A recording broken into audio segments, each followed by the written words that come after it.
Hello students, welcome to NM education. आज video रे तुम 6th क्लास एमआईएल बुक रो वृक्षलता आमर बंधु चैप्टर रो अभ्यास कार्य डिस्कशन करिबा। हमें पूर्व भिडियो रे तुम 6th क्लास एमआईएल बुक रो ओडिसा रो संस्कृति चैप्टर रो अभ्यास कार्य डिस्कशन करि सारिछे। जे माने देखि नाहंती एही भिडियो रो एंड स्क्रीन रे पाई जिवे। 1 नंबर उत्तर कुह। क शिष्य जनक गुरुंक प्रश्नर कि उत्तर देइथिले?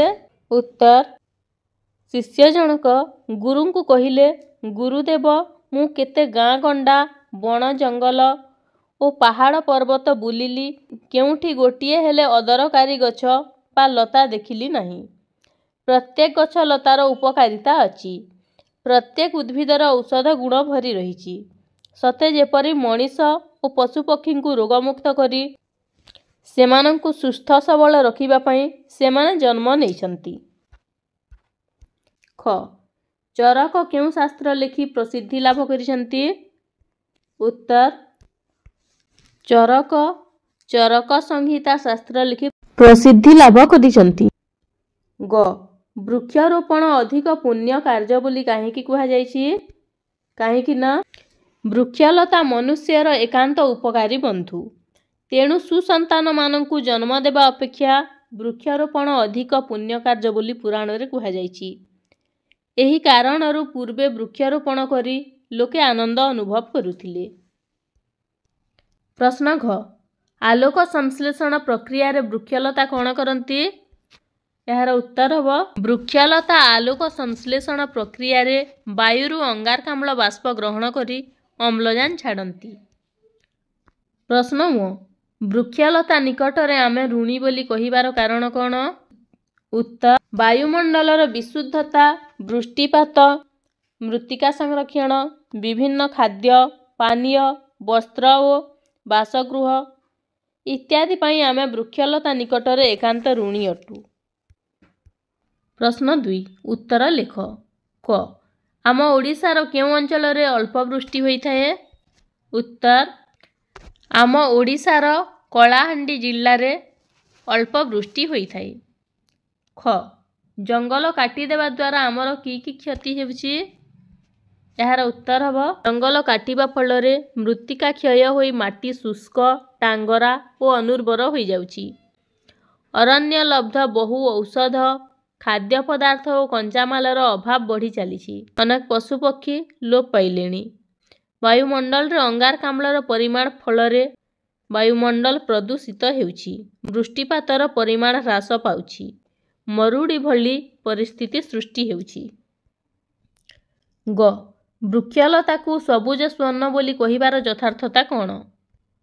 यार उत्तर हबो वृक्षलता मृत्तिका संरक्षण, वृष्टिपातर परिमाण वृद्धि, वायुमंडल रो विशुद्धता रक्षा, विभिन्न खाद्य पानीय, वस्त्र, बासगृह इत्यादि प्रदान करी मानव सभ्यता और जीवजंतुक विकास रे वृक्षलतार दान अतुलनीय। तेणु एहाकू सबुज स्वर्ण बोली कुहा जाय। वास्तव रे एहा सबुठारु अधिक मूल्यवान। घ केउ उपाय रे जंगलर वृद्धि करा जाय परिबो? उत्तर सामाजिक वनीकरण, मृत्तिका संरक्षण, वन संरक्षण योजना को फलप्रद करी आमे नूतन अरण्य सृष्टि और जंगल सुरक्षा दिगरे कार्य कले जंगलर वृद्धि करा जाई परिबो। प्रश्न 1 मृत्तिका क्षय घटिबा फल रे की क्षति हुए? उत्तर मृत्तिका क्षय घटिबा फल रे जल भंडार और नदी पुष्करिणीर शଯ୍ୟା पोती होई जाए। आम राज्यर हीराकुद जल भंडार अनुरूप विपदर सम्मुखीन होईछि। पुनश्च मृत्तिका क्षय फल रे भूमि शुष्क, टांगरा और अनुर्वर होई पड़ी रहे।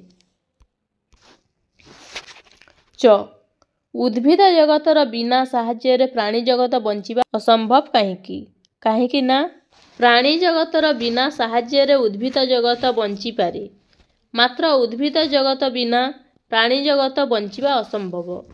वायुमंडल रो विशुद्धता, वृष्टिपात, मृत्तिका संरक्षण, विभिन्न खाद्य पानीय, वस्त्र, बासगृह इत्यादि पई उद्भिद जगत उपरे एकांत निर्भरशील। 3 नंबर सरल भाषा रे बुझाई लेख। क ସତେ ଯେପରି ମଣିଷ ଓ ପଶୁପକ୍ଷୀଙ୍କୁ ରୋଗମୁକ୍ତ କରି ସେମାନଙ୍କୁ ସୁସ୍ଥ ସବଳ ରଖିବା ପାଇଁ ସେମାନେ ଜନ୍ମ ନେଇଛନ୍ତି। ଏହାର ଆମେ ସରଳାର୍ଥ ଲେଖିବା। ସତେ ... ନେଇଛନ୍ତି। ସଂସ୍କୃତ ଗଦ୍ୟାଂଶଟି ଷଷ୍ଠ ଶ୍ରେଣୀ ଆମ ସାହିତ୍ୟ ପୁସ୍ତକର ଡକ୍ଟର ଜଗନ୍ନାଥ ମହାନ୍ତିଙ୍କ ରଚିତ ବୃକ୍ଷଲତା ଆମର ବନ୍ଧୁ ବିଷୟରୁ ଆନିତ। ବୃକ୍ଷଲତାମାନଙ୍କର ଉପକାରିତା ସମ୍ପର୍କରେ ଲେଖକ ଏଠାରେ ବର୍ଣ୍ଣନା କରିଛନ୍ତି। ଆଶ୍ରମ ନିବାସୀ ଗୁରୁ କେଉଁ ବୃକ୍ଷଲତା ଗୁଡ଼ିକ ମନୁଷ୍ୟ ପାଇଁ ଦରକାରୀ ଓ କେଉଁ ବୃକ୍ଷଲତା ଗୁଡ଼ିକ ଅଦରକାରୀ ଶିଷ୍ୟମାନଙ୍କୁ ପରୀକ୍ଷା କରିବାକୁ କହିଲେ। ଶିଷ୍ୟମାନେ କିଛି ଦିନ ପରେ କେଉଁଗୁଡ଼ିକ ଦରକାରୀ ଓ କେଉଁଗୁଡ଼ିକ ଅଦରକାରୀ ତାହା ଗୁରୁଦେବଙ୍କୁ ଜଣାଇଲେ। କିନ୍ତୁ ଚରକ ନାମକ ଜଣେ ଶିଷ୍ୟ ବର୍ଷକ ପରେ ଫେରି ଆସି ଗୁରୁଙ୍କୁ କହିଲେ ଯେ ସୃଷ୍ଟିରେ ପ୍ରତ୍ୟେକ ବୃକ୍ଷଲତା ଦରକାରୀ। କାରଣ ସେ ଗାଁ ଗଣ୍ଡା, ବଣ ଜଙ୍ଗଲ, ପାହାଡ଼ ପର୍ବତ ସବୁ ସ୍ଥାନରେ ବୁଲି ସେଗୁଡ଼ିକୁ ପରୀକ୍ଷା କରି ଜାଣିଲେ ଯେ କେହି ଗୋଟିଏ ହେଲେ ଅଦରକାରୀ ନୁହନ୍ତି। ସମସ୍ତଙ୍କର କିଛି ନା କିଛି ଔଷଧୀୟ ଗୁଣ ଅଛି। ମନୁଷ୍ୟ ଓ ପଶୁପକ୍ଷୀଙ୍କ ରୋଗ ଭଲ କରି ସେମାନଙ୍କୁ ସୁସ୍ଥ ସବଳ ରଖିବା ପାଇଁ ଉଦ୍ଭିଦମାନେ ଜନ୍ମ ନେଇଛନ୍ତି। ତେଣୁ କୌଣସି ବୃକ୍ଷଲତା ଅଦରକାରୀ ନୁହେଁ। ଲେଖକଙ୍କର ବୃକ୍ଷଲତା ବାବଦରେ ଏ ପ୍ରକାର ବର୍ଣ୍ଣନା ବାସ୍ତବରେ ଅତ୍ୟନ୍ତ ଯଥାର୍ଥ ହୋଇଛି। ଖ.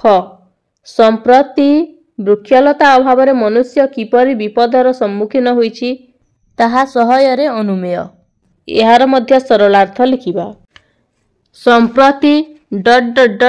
ଅତୁଳନୀୟ। ସଂସ୍କୃତ ଗଦ୍ୟାଂଶଟି ଷଷ୍ଠ ଶ୍ରେଣୀ ଆମ ସାହିତ୍ୟ ପୁସ୍ତକର ଡକ୍ଟର ଜଗନ୍ନାଥ ମହାନ୍ତିଙ୍କ ରଚିତ ବୃକ୍ଷଲତା ଆମର ବନ୍ଧୁ ବିଷୟରୁ ଆନିତ। ଜୀବଜଗତର ବନ୍ଧୁ ବୃକ୍ଷଲତାମାନଙ୍କର ଅଭାବ ଯୋଗୁଁ ମନୁଷ୍ୟ ଭୋଗୁଥିବା ଦୁର୍ଦ୍ଦଶା ଉପରେ ଲେଖକ ଆଲୋକପାତ କରିଛନ୍ତି। ବୃକ୍ଷଲତା ମନୁଷ୍ୟର ଏକାନ୍ତ ଉପକାରୀ ବନ୍ଧୁ। ସେମାନେ ମନୁଷ୍ୟ ତଥା ଜୀବଜନ୍ତୁଙ୍କର ଅଶେଷ ଉପକାର କରିଥାନ୍ତି।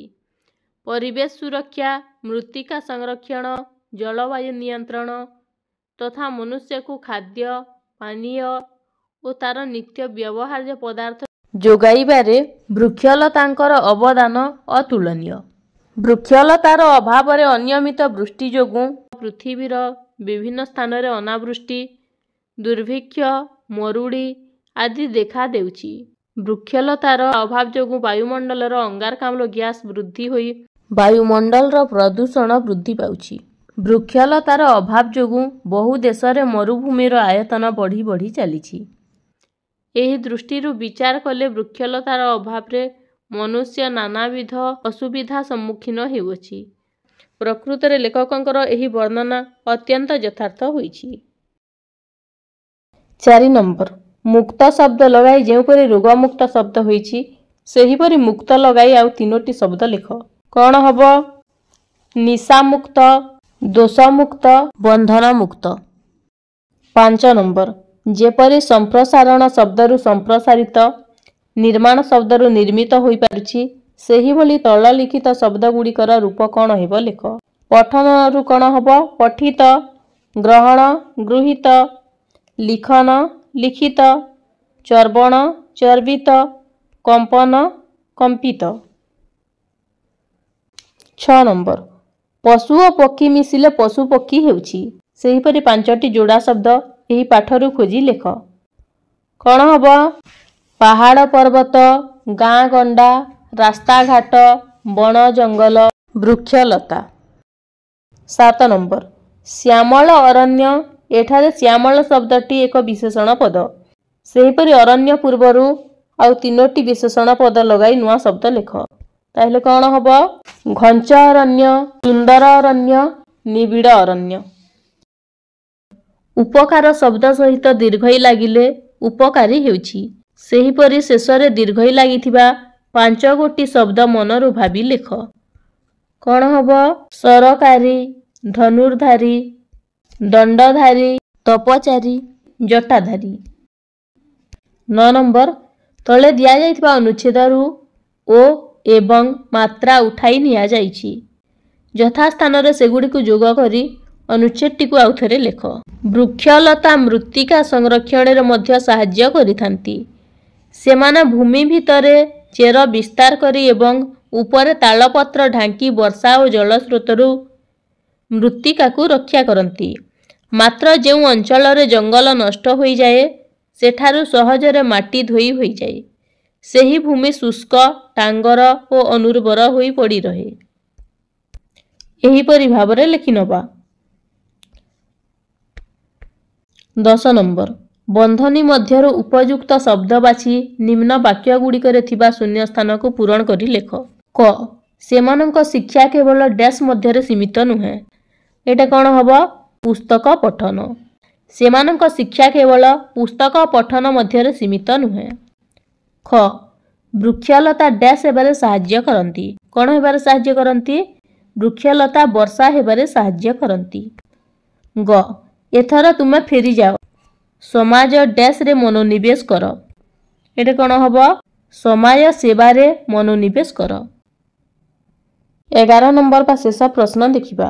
ଶବ୍ଦଗୁଡ଼ିକୁ ଉପଯୁକ୍ତ କ୍ରମରେ ସଜାଇ ବାକ୍ୟଟିକୁ ଠିକ୍ ଭାବରେ ଲେଖ। ସଂଶ୍ଳେଷଣ ବାୟୁରୁ ଅଙ୍ଗାରକାମ୍ଳ ପ୍ରକ୍ରିୟାରେ ବୃକ୍ଷଲତା ଗ୍ରହଣ କରି ଆଲୋକ ଛାଡ଼ନ୍ତି ଅମ୍ଳଜାନ ବାଷ୍ପ। ଏହାକୁ ଆମେ ଠିକ୍ କରି ଲେଖିବା। ବୃକ୍ଷଲତା ଆଲୋକ ସଂଶ୍ଳେଷଣ ପ୍ରକ୍ରିୟାରେ ବାୟୁରୁ ଅଙ୍ଗାରକାମ୍ଳ ବାଷ୍ପ ଗ୍ରହଣ କରି ଅମ୍ଳଜାନ ଛାଡ଼ନ୍ତି। ଏହିପରି ଭାବରେ ଲେଖିବା। ତ ପିଲାମାନେ ଏଠି ଅଭ୍ୟାସ କାର୍ଯ୍ୟ ସରିଲା।